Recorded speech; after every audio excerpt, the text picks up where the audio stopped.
Hello everyone. आज का topic है angle of contact. Angle of contact वो फिजिकल क्वांटिटी है जो हमको ये डिसाइड करने में हेल्प करता है कि किसी भी सरफेस पे अगर लिक्विड गिरेगा तो परफेक्ट बूंद बनेगी या नहीं बनेगी। फॉर एग्जांपल, पानी को तुम कांच पे छिड़को, राइट? तो कांच पे छिड़कोगे तो हम देख सकते हैं कि पानी के ड्रॉपलेट्स दिखते हैं हमें, मतलब कि ड्रॉप बनता है। बट उसी पानी को अगर तुम कॉटन के कपड़े पे छिड़को, राइट, तो क्लियर दिखता है कि बूंद दिखती ही नहीं है। पानी कंप्लीटली जो कॉटन का सरफेस है, कॉटन का कपड़ा है, उसमें एब्जॉर्ब हो जाता है। सेम वे मर्क्यूरी मर्क्यूरी को किसी भी सरफेस पे रखो, उसकी परफेक्ट बूंद बनती ही बनती है। तो ये कंक्लूजन निकलता है एंगल ऑफ कांटेक्ट से। अगर एंगल ऑफ कांटेक्ट पता है तुम्हें, राइट, एंगल ऑफ कांटेक्ट पता है। किसका angle of contact? Angle of contact between the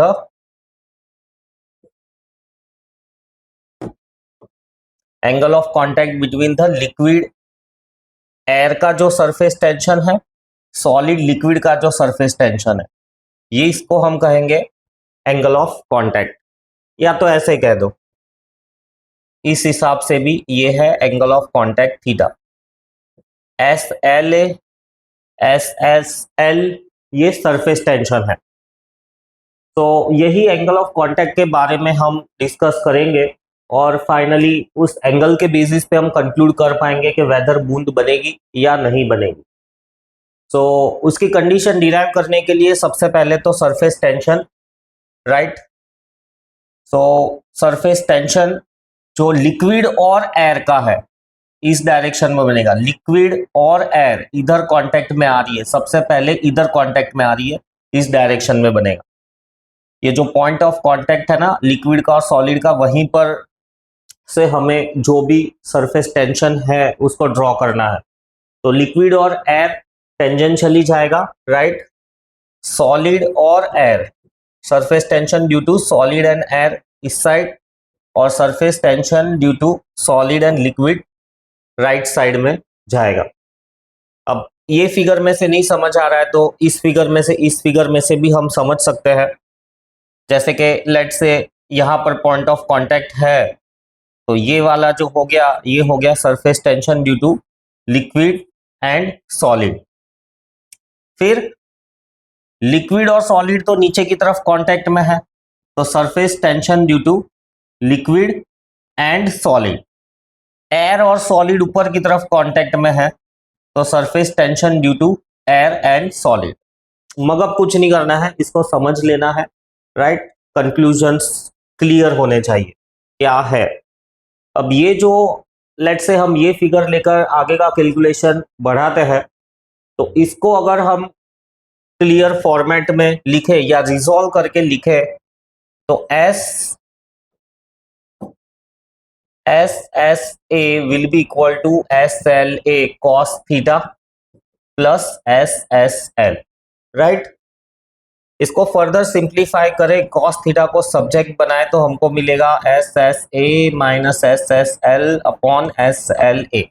S A है surface tension due to solid and air interface, right. Solid और एयर कहाँ पर मिल रहे हैं? यहाँ पर सब जगह पे सॉलिड और एयर मिल रहा है। S L surface tension due to solid and liquid. तो सॉलिड और लिक्विड तो यहाँ पर पॉइंट ऑफ कांटेक्ट पे ही मिल रहे हैं, और वो वाली टेंजेंट राइट डायरेक्शन में जाएगी। और फिर S L A surface tension due to liquid और एयर। तो लिक्विड और एयर, ये जो पॉइंट ऑफ कांटेक्ट है उसके जस्ट आगे देखोगे ना, तो टेंजेंट इस तरफ में जाती हुई मिलेगी। अब हमको क्लियरली ये तो पता है कि जो कॉस थीटा की मैक्सिमम वैल्यू है, राइट, वो होती है 1। सो इसका जो भी आंसर आएगा it will be equal to और लेस देन 1। हम लेस देन 1 मान के चलते हैं। मैक्सिमम वैल्यू कॉस थीटा की 1 है और मिनिमम वैल्यू है -1। तो जो भी ये इक्वेशन का सॉल्यूशन आएगा, मतलब सारे सरफेस टेंशन की वैल्यूज रख देंगे तो वो लेस देन 1 आएगा। इसको फर्दर सिंप्लीफाई करें तो S A less than equal to S L A plus S L. इस इक्वेशन को हम कहते हैं यंग्स इक्वेशन। और ये इक्वेशन हमको हेल्प करता है ये डिसाइड करने में कि एंगल ऑफ कांटेक्ट कितना होगा। अब इसको फर्दर इवेल्युएट करें तो केस नंबर 1 कुछ ऐसा बन जाता है कि SLA is greater than SSL। SLA greater than 1 का मतलब, इसका मतलब ही समझने के लिए इक्वेशन का हेल्प लो। क्या लिखा है मैंने? SLA ग्रेटर देन SSL, मतलब कि ये वाला पार्ट बड़ा है। अब ये वाला पार्ट बड़ा रखने के लिए cos थीटा की वैल्यू 1 से लेके 0 तक जाती है, राइट। फर्स्ट क्वाड्रेंट में 0 से 90 में, तो इधर लिख देता हूं मैं 0 से 90 में, यहां पर cos थीटा की वैल्यू है 1, यहां पर वैल्यू है 0। तो cos थीटा को कहीं ना कहीं फर्स्ट क्वाड्रेंट में ही रहना पड़ेगा, क्योंकि सेकेंड क्वाड्रेंट में तो वो फिर वापस उसकी वैल्यू नेगेटिव होने लगती है ना। तो अगर ये कंडीशन एग्जिस्ट करती है या इस कंडीशन को एग्जिस्टेंस में लाना है तो cos theta should be acute. So theta must be acute.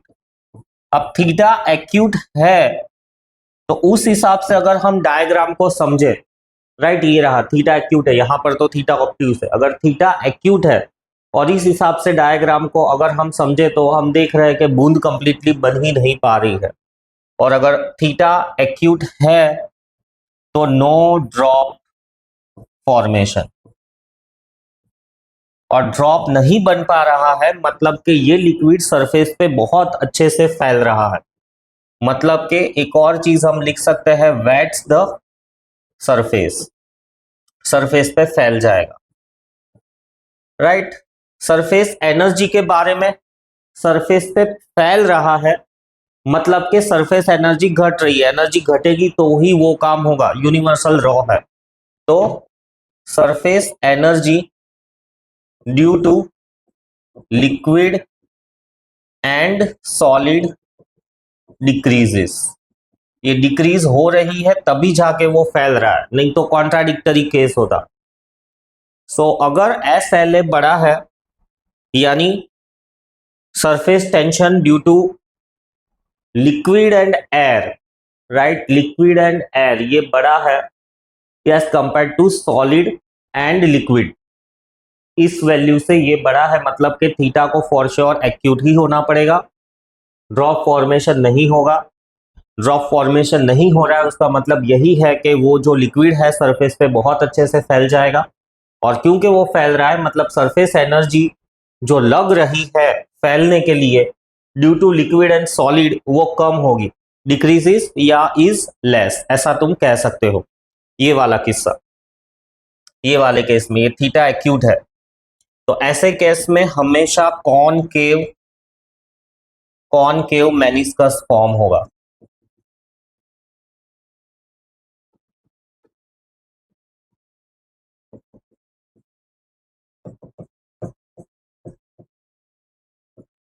अगर ट्यूब लेते हो तो मतलब ऐसी, ये तो ट्यूब को लिक्विड में रखा है, बट अगर लिक्विड को ट्यूब के अंदर भरोगे तो कुछ इस तरह का फॉर्मेशन दिखेगा। ये तुमने केमिस्ट्री में टाइट्रेशन के प्रैक्टिकल्स अगर किए हैं तो आइडिया रहेगा कि पिपेट में या ब्यूरेट में जब लिक्विड लेवल ऑब्जर्व करते हो, राइट, ब्यूरेट से लिक्विड लेवल तुम्हें लेना होता है तब ये लोअर मेनिस्कस से हम वैल्यूज निकालते हैं। सो ये एक कंक्लूजन हुआ। इसका कॉन्ट्राडिक्टरी दूसरा केस जो हो सकता है वो कुछ ऐसा है कि अगर SLA छोटा है SSL से, ऐसा भी हो सकता है कि सरफेस टेंशन जो है लिक्विड और एयर का कम है एज कंपेयर टू सॉलिड और लिक्विड का सरफेस टेंशन। डायग्राम में देख के जो डायरेक्शन है सरफेस टेंशन की उनको को रिलेट करो, राइट। लिक्विड और एयर का जो सरफेस टेंशन है ये वाला कम है as compare to this surface tension, तो ये कम होने के लिए cos थीटा को होना पड़ेगा नेगेटिव, cos थीटा को होना पड़ेगा नेगेटिव कह दो या तो फिर लेस देन 1। तो लेस देन 1 के लिए मतलब जो कम वैल्यू होनी चाहिए cos थीटा की, तो कम वैल्यू मिलेगी हमको सेकेंड क्वाड्रेंट में। That means theta must be obtuse, और थीटा ऑब्ट्यूज है मतलब के परफेक्ट बूंद बनेगी। So drop is formed. अब ड्रॉप का मतलब ये नहीं है परफेक्टली स्फेरिकल बूंद ही बने, depending upon the size of the drop थोड़ा इलिप्टिकल हो सकता है due to the effect of gravity. So थोड़ा इलिप्टिकल है तो उसको ऐसा मत समझो कि वो ड्रॉप नहीं है, वो ड्रॉप ही है, ग्रेविटी ने अपना काम किया है। फिर do not wet the surface, ये भी एक कंक्लूजन निकलता है। फिर surface energy due to liquid and solid is high लिख दो या लार्ज लिख दो, और ऐसे केस में कॉन्वेक्स मेनिस्कस बनेगा। कॉन्वेक्स मेनिस्कस बनेगा मतलब इस कंडीशन के अंदर लिक्विड को अंदर भरा रहेगा तो वो इस शेप में बनेगा। इसका एग्जांपल है मर्क्यूरी को ट्यूब के अंदर भरो तो वो इस तरह का मेनिस्कस बनाएगा। मेनिस्कस मतलब ये शेप।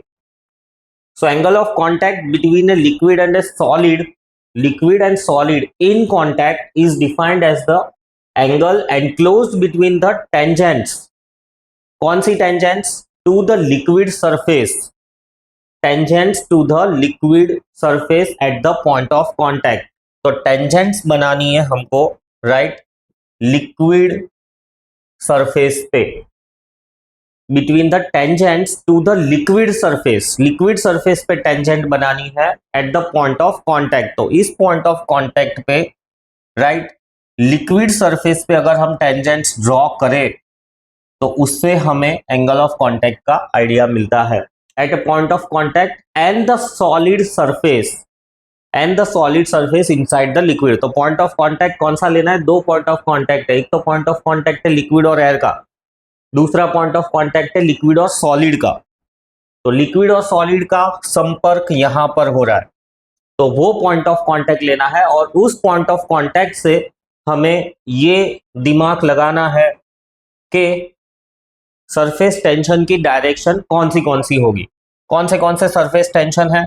एक तो सरफेस टेंशन है due to solid and liquid, एक सरफेस टेंशन है due to solid and air, एक सरफेस टेंशन है due to liquid and air. इन तीनों की डायरेक्शन, तो इन सब में से लिक्विड और एयर का है तो पॉइंट ऑफ कांटेक्ट से एयर की तरफ ड्रॉ कर दो, राइट, ये मिल गया।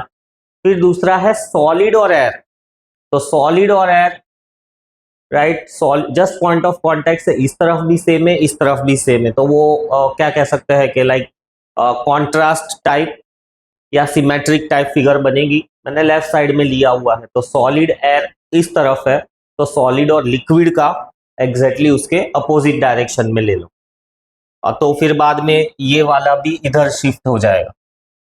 सो इस सिमेट्री के हिसाब से ड्राइंग करते हैं हम, यंग्स इक्वेशन ऑब्टेन करते हैं, तो हमें ये कंक्लूजन्स मिलते हैं एंगल ऑफ कांटेक्ट के बारे में।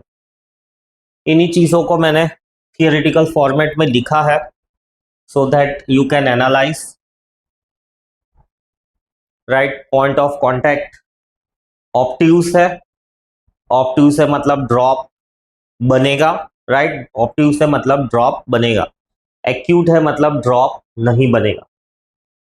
सो जो एक्सप्लेन किया उसको थियोरेटिकल फॉर्मेट में लिख दिया। इधर एक चीज और लिखनी रह गई फोर्सेस के बारे में, यहां पर, राइट, नो ड्रॉप फॉर्मेशन, तो ड्रॉप नहीं बन रहा है मतलब adhesion is greater then cohesion, मतलब के लिक्विड और सॉलिड का जो अट्रैक्शन है, एडेशन, वो बड़ा है एज कंपेयर टू लिक्विड का लिक्विड का अपने ही अंदर का force of attraction. So adhesion is greater then cohesion, और इस केस में आएगा कि यहां पर ड्रॉप बन रहा है, राइट, ड्रॉप इज फॉर्म, तो यहां पर आएगा कि cohesion is greater than adhesion. So इतने कंक्लूजन तुम निकाल सकते हो एंगल ऑफ कांटेक्ट के बारे में। ये केस नंबर 2, जब surface tension due to solid and air is greater than SSL SLA, angle of contact various categories, ये थोड़ा और कंसाइज प्रेजेंटेशन है। क्या कहता है, अगर थीटा एक्यूट है मतलब वो वेट करेगा, और वेट कर रहा है तो उसको हम कहते हैं हाइड्रोफिलिक। पानी के केस में खास करके ये वर्ड हम यूज करते हैं हाइड्रोफिलिक। हाइड्रोफिलिक मतलब वो सरफेस जो पानी को पसंद करता है, तो तुम ऐसा कह सकते हो वाटर लवर, फिलिक। और दूसरा होता है फोबिक। फोबिक मतलब वाटर हेटर, वो पानी को पसंद नहीं करता है वो सरफेस। जैसे कांच, कांच पे पानी छिड़क दो, राइट, तो वो ऐसे ही रहेगा, इवेंचुअली सूख जाएगा, पर कांच उस पानी को एब्जॉर्ब नहीं करेगा, मेटल उस पानी को एब्जॉर्ब नहीं करेगा, तो वो सब हाइड्रोफोबिक है। आजकल कुछ कपड़े भी आते हैं हाइड्रोफोबिक कोटिंग वाले, कि कुछ भी पानी वानी उस पर उड़ जाए तो वो स्लिप होके गिर जाता है, या आराम से तुम एक टैप करके उस बूंद को उड़ा सकते हो। तो अगर थीटा एक्यूट है, वेट होगा, कॉनकेव मेनिस्कस बनेगा, ये भी मैंने लिखा है इधर कि वेट करेगा तो कॉनकेव मेनिस्कस बनेगा। Water on the clear glass, और थीटा 90 डिग्री है मतलब partial wetting. Partial wetting meniscus plane रहेगा। इसके लिए तुम्हें कुछ बूंदे नहीं, काफी सारा लिक्विड डालना होगा उस सरफेस पे। जब काफी सारा लिक्विड डाला होगा ना उस सरफेस पे, तो ये वाली कंडीशन आती है, pure water on silver, partial wetting. थोड़ा बहुत तुम्हें ऐसा दिखेगा कि गीला हुआ है। Theta more than 90 obtuse, wet होगा ही नहीं, hydrophobic, convex, mercury on glass, या मर्क्यूरी को ग्लास के अंदर रखो, कॉन्वेक्स टाइप का मेनिस्कस दिखेगा। और थीटा अगर 0 है तो complete spreading, complete spreading, petrol, right, petrol को सरफेस पे डालो, वो कंप्लीटली फ्लैट हो ही जाएगा, फैल ही जाएगा, उसकी बूंद तुम्हें कभी भी नोट करने को नहीं मिलेगी, क्योंकि पेट्रोल में जो सरफेस टेंशन है वो लीस्ट होता है।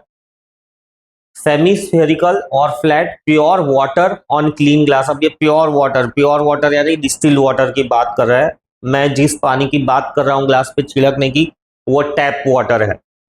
तो टैप वाटर का बिहेवियर अलग है, राइट, प्योर वाटर का थोड़ा बिहेवियर अलग है। स्प्रेड हो जाएगा मतलब ये काफी सारा पानी डाला है तभी ऐसा दिखेगा, कुछ बूंदे डालिए तो तुम्हें बूंद फॉर्म हुई मिलेगी। अब वो कांच के सरफेस पे भी डिपेंड करता है कि पॉलिश्ड कांच है, राइट, साफ सुथरा कांच है। अगर डस्ट वाला कांच है तो वो डस्ट पानी एब्जॉर्ब कर लेगा, हमें लगेगा कि कांच ने एब्जॉर्ब कर लिया, बट ऐसा नहीं है। Angle of contact depends on the nature of the liquid. ये मैंने कहा कि जैसे पेट्रोल है तो पेट्रोल का खुद का ही सरफेस टेंशन कम है, तो वो बूंद बनाएगा ही नहीं, right. Molten wax, molten wax का भी क्योंकि गर्म है उसका सरफेस टेंशन भी कम रहेगा, वो भी फ्लैट फैल जाएगा। ग्रीस, व्हीकल्स में ग्रीसिंग करते हैं, वो ग्रीस भी फ्लूइड जैसा ही है, तो उसका तो सरफेस टेंशन काफी ज्यादा होता है। जैसे जैसे उसका सॉलिड नेचर हमें दिखने को मिलता है, वैसे वैसे सरफेस टेंशन ज्यादा ही होता है उस केस में। So depends upon the nature of the liquid, और कौन सा सॉलिड है कांटेक्ट में, डिपेंड्स अपॉन द मीडियम, बाहर का मीडियम, हवा है, ऑक्सीजन है, या तो वैक्यूम है।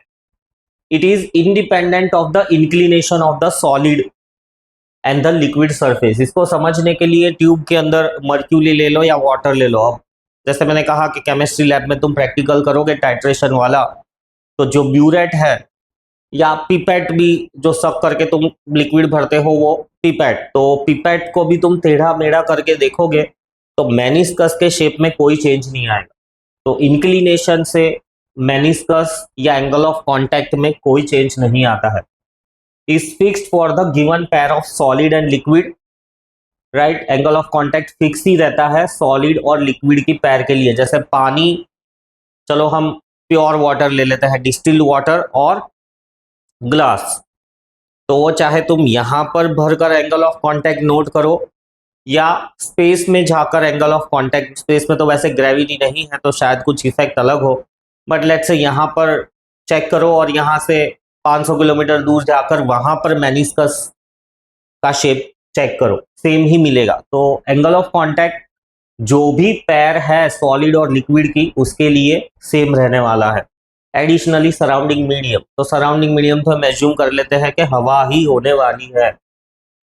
If liquid wets the sides of the vessel containing it, then the value of angle of contact is acute। वो मैंने ऑलरेडी जो फर्स्ट शॉर्ट नोट था उसमें लिख ही दिया कि वेटिंग होता है मतलब एक्यूट, और अगर वेटिंग नहीं होता है तो ऑब्ट्यूस। वेटिंग होता है राइट तो एक्यूट, वेटिंग नहीं होता है राइट तो ऑब्ट्यूस। फिर if the liquid does not wets तो angle of contact will be obtuse. Applications angle of contact के वाटर प्रूफिंग के लिए काम में आता है। ये मैंने कहा कि कुछ ऐसे कोटिंग्स हाइड्रोफोबिक, फोबिया है उनको, पानी पसंद नहीं है, हाइड्रोफोबिक कोटिंग करते हैं कपड़े पे, पानी छिड़कते हैं, पानी लसर जाता है, पानी निकल जाता है, खाते खाते कुछ खाना गिर गया निकल जाएगा, वो कपड़ों पे दाग नहीं लगाएगा।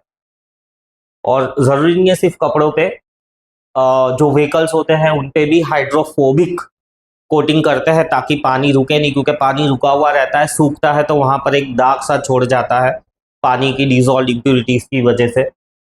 इंक जेट प्रिंटिंग, इंक का जो स्प्रेइंग होता है राइट, उसमें भी एंगल ऑफ कांटेक्ट यानी पेपर और इंक का मटेरियल, तो इस तरह से वो लोग सेट करते हैं कि बूंद ना बने, जो इंक है परफेक्टली पेपर पे फैल जाए। हम भी जब पेन से लिखते हैं तो राइट जो इंक निकलती है वो बूंद नहीं बनाती है, पेपर पे परफेक्टली फैल ही जाती है। एंगल ऑफ कांटेक्ट एक्यूट होना चाहिए राइट, अगर फैलना है तो एंगल ऑफ कांटेक्ट एक्यूट होना चाहिए। डिटर्जेंट, डिटर्जेंट में तो बहुत परफेक्टली वो लोग यही ट्राई करते हैं कि एंगल ऑफ कांटेक्ट जीरो ही हो ताकि वो बहुत अच्छे से फैले, सरफेस को गीला कर दे, और फिर उसके बाद में डिटर्जेंट का थोड़ा और एडिशनल एक्शन भी होता है जिस वजह से दाग भी ऑटोमेटिकली खींचे चले आते हैं।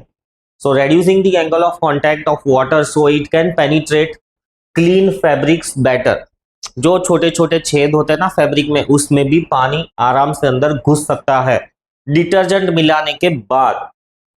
कैपिलरी एक्शन, कैपिलरी एक्शन यानी लिक्विड का राइज होना, वो इसके बाद में नेक्स्ट टॉपिक में हम डिस्कस करेंगे नैरो ट्यूब में। नैरो ट्यूब यानी बहुत नैरो ट्यूब, जैसे कि ये कोल्ड ड्रिंक्स पीने की स्ट्रॉ आती है, तो कांच के ग्लास में पानी लो, स्ट्रॉ को रखो और फिर बाद में नोट करो तो ग्लास में पानी इस लेवल तक है लेकिन स्ट्रॉ में पानी थोड़ा सा ऊपर मिलेगा, तो उस चीज को हम कहते हैं कैपिलरी एक्शन। फिर नेक्स्ट है एंगल ऑफ कांटेक्ट में पॉइंट्स टू नोट, क्या क्या पॉइंट हमें ध्यान में रखने चाहिए। ऑलरेडी वो जो मैंने कंसाइज फॉर्म में लिखा है उसी का एक वर्जन है। The value of angle of contact for the pure water and glass is 0। अब देखो ये प्योर वाटर, मैंने पहले भी कहा, बार बार कह रहा हूँ प्योर वाटर, और उन्होंने कहा है विथआउट ग्रीस। तो ग्लास कैसा है उस पर डिपेंड करता है। कांच का सरफेस काफी पॉलिश्ड होता है, काफी बार रफ होता है, तो वो डिपेंड करता है। और प्योर वाटर कहा हुआ है, डिस्टिल्ड वाटर मान के चलो उसको, तो उसमें ऐसा कहा है 0। Pure water and glass is 0। Angle of contact increases with the increase in the temperature of the liquid.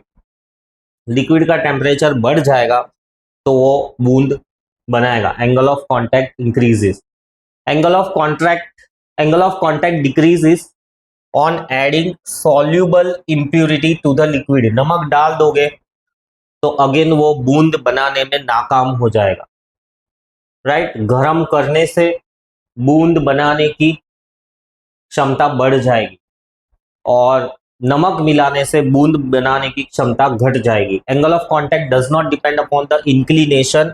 ये भी मैंने कहा ट्यूब को टेढ़ा मेढ़ा, मेनिस्कस का शेप सेम रहेगा। If the angle of contact of liquid and solid surface is less than 90, मतलब कि एक्यूट है राइट, एक्यूट है तो वो अच्छे से फैल जाएगा सरफेस पे, और अगर ऑब्ट्यूस है तो फैलेगा नहीं, मतलब कि ड्रॉप बनाएगा। Suppose surface tension due to solid and liquid right, and surface tension due to liquid and air. तो इसके कंपैरिजन में ये ऑलरेडी यंग्स इक्वेशन में हमने डिराइव किया कि एस एस एल बड़ा है एस एल ए से, उसका मतलब है कि थीटा मोर देन 90 है, ऑब्ट्यूस एंगल बूंद बनेगी, और एस एस एल छोटा है एस एल ए से, एस एस एल छोटा है एस एल ए से, मतलब थीटा छोटा है 90 से, राइट, मतलब कि एक्यूट एंगल है, तो एक्यूट एंगल में बूंद नहीं बनेगी। और टेंजेंट्स ड्रॉ करनी आनी चाहिए, जैसे कि लिक्विड सरफेस दिया हुआ है तो टेंजेंट्स बहुत आसानी से ड्रॉ करते आना चाहिए, ज़्यादा कंफ्यूजन नहीं होना चाहिए।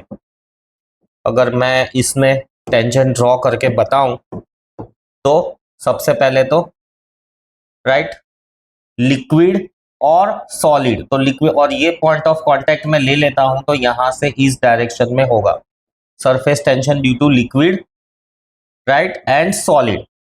लिक्विड और सॉलिड कांटेक्ट में नीचे की तरफ है, तो लिक्विड और सॉलिड। एयर और सॉलिड ऊपर की तरफ कांटेक्ट में है, तो एयर और सॉलिड की वजह से सरफेस टेंशन। तो इतना आसानी से, और ये वाला एंगल जो होगा इसको हम कहेंगे एंगल ऑफ कांटेक्ट, ये वाला नहीं, ये वाला एंगल ऑफ कांटेक्ट रहेगा। ऐसा भी हो सकता है या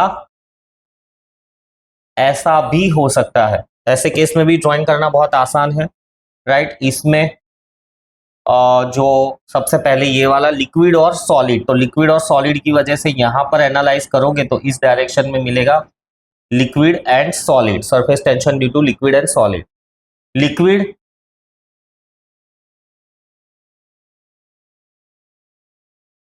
सॉरी, ये है लिक्विड और एयर, लिक्विड और एयर, यहां पर भी ये है surface tension due to liquid और एयर, लिक्विड और एयर ऊपर की तरफ, लिक्विड और एयर।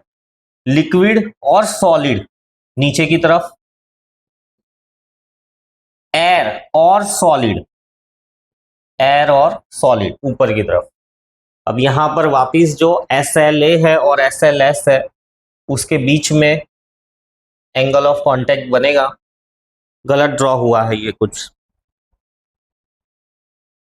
ये बाहर की तरफ ये वाला ड्राइंग गलत है, ये अंदर की तरफ आएगी। ये जो सरफेस टेंशन है डायरेक्शन सही था, ड्राइंग यहां पर आएगी surface tension due to liquid and air, ये वाला एंगल थीटा एक्यूट रहेगा। So this was the topic about angle of contact.